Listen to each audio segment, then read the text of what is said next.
You don't remember the first one. That's what they don't tell you. Everyone assumes you remember. Everyone assumes there's a moment burned into your memory. A face, a sound, a feeling you can never shake. But you don't remember. And that's the part that should scare you most. What you do remember is being 19 years old and completely out of options. No money. No family worth mentioning. A city that didn't care whether you lived or disappeared.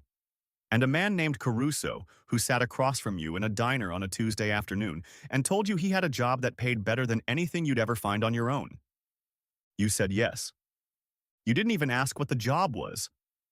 The training took 8 months, not in any facility you could point to on a map. Just a series of locations, a farmhouse, a warehouse outside the city, a shooting range owned by a man whose name you never learned. You were taught patience before anything else. How to wait, how to watch, how to make yourself invisible in a room full of people who are looking for exactly that. Then you were taught everything else. By the time Caruso handed you your first contract, you were 20 years old and you felt nothing. That was the point. That was what the 8 months were for. They didn't teach you to kill. They taught you not to feel it. You were very good at not feeling things. The years that followed blur together now. Not because you want them to, just because that's what happens when every month looks like the last one. A contract, a city, a name on a piece of paper, then another city, then another name. You told yourself things to make it easier. You told yourself they deserved it. You told yourself someone else would do it if you didn't. You told yourself the money went to good places, a small apartment, quiet meals alone, enough saved that one day you could stop. You were always going to stop one day. One day kept moving further away. Her name was Elena. You weren't supposed to talk to anyone in the building. Standard protocol.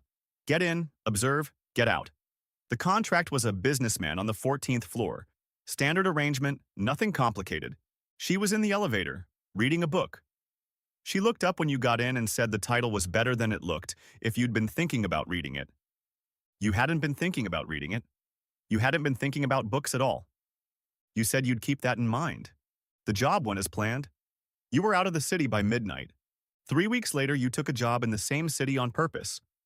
You told yourself it was because the money was good.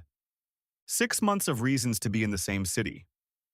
Elena worked at an architecture firm on the 9th floor of a building 12 blocks from your usual hotel. She had coffee every morning at a place on the corner with bad lighting and excellent pastries. She called her mother every Sunday evening. She laughed too loudly for quiet restaurants and didn't apologize for it. You knew her schedule better than your own. You told yourself it was just habit. Observation was what you did. You watched people. That was the job. But you weren't watching her like a job. You were watching her like someone who had forgotten what it felt like to want something. The first time you had dinner together, you didn't sleep for 2 days afterward. Not because of guilt, because of something worse. The feeling that you had accidentally let someone see you. Not Marco the businessman or David the consultant or whatever name was on whatever card you were carrying that month. Just you. Whoever that was anymore. She asked what you did for work and you said, import-export, and she said, that sounds boring, and you said it was, and she laughed too loudly, and the restaurant went quiet for a second, and neither of you apologized. You were in serious trouble. You told Caruso you needed 6 months off. He was quiet for a long time. People in our business don't take 6 months off, he said. I'm not asking, you said. Another long silence. There are people who know about you, Caruso said. People whose interests you've served for a long time. They don't like uncertainty. Tell them I'll be back in 6 months. And if they don't want to wait? You didn't answer. You already knew what that meant. The 6 months were the best of your life. That's not a complicated statement. They just were. You rented an apartment 3 blocks from Elena's. You learned the coffee place's pastry schedule. You met her mother on a video call and survived it. You read the book from the elevator. It was better than it looked. You didn't think about work. You almost convinced yourself you were a different person. Almost. Month 4. A man started appearing near Elena's building. Different days. Different positions. Always watching. You recognized the posture before you recognized anything else. The stillness. The way he looked at everything except what he was actually watching. You knew because it was exactly how you looked. Caruso wasn't waiting 6 months. You had three options. Go back. Pick up where you left off. Tell Elena it wasn't working. Disappear before anyone got hurt. Run. Take Elena and go somewhere no one could find you. Hope that somewhere existed. Or the third option. The one you'd been trained for. The one you were better at than almost anyone alive. You sat with those three options for a long time. Elena was in the other room making dinner. She was playing music too loud and singing along badly, and you could hear her from where you sat, and it was the most ordinary thing in the world, and it felt like something you had never been allowed to have. You made your decision. You made 2 phone calls. The first was to a number you hadn't dialed in 6 months. You told Caruso you were coming back. One last job, then you were out permanently. You told him the terms were non-negotiable. You told him what would happen if he didn't agree. Caruso agreed. The second call was to someone you trusted more than anyone in a business built entirely on not trusting anyone. You gave them Elena's name and address and told them what to do and when to do it. Then you went to the kitchen. Elena had burned something. She was standing at the stove looking at it with an expression of complete betrayal, and you laughed.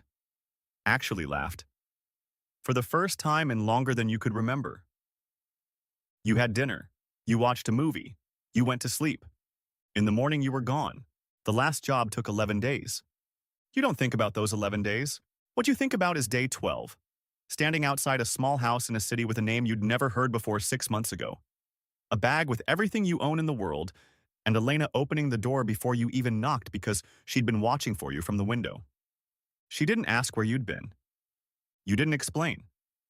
Some things don't need words when the person standing in front of you already knows you well enough to understand that the explanation would only make things harder. She stepped back and let you in. You crossed the threshold. You left everything that came before it outside. You don't dream about the work anymore. That's new. For years it was always there at the edges of sleep. Faces, cities, the particular quality of silence before something happens that can't be undone. Now you dream about ordinary things. Burned dinners, bad movies, a coffee place with terrible lighting, a laugh too loud for quiet restaurants. You wake up and it's morning and the city outside the window is small and quiet and completely unknown to anyone who might be looking for you. And for the first time in a very long time, maybe the first time ever, you are exactly where you chose to be.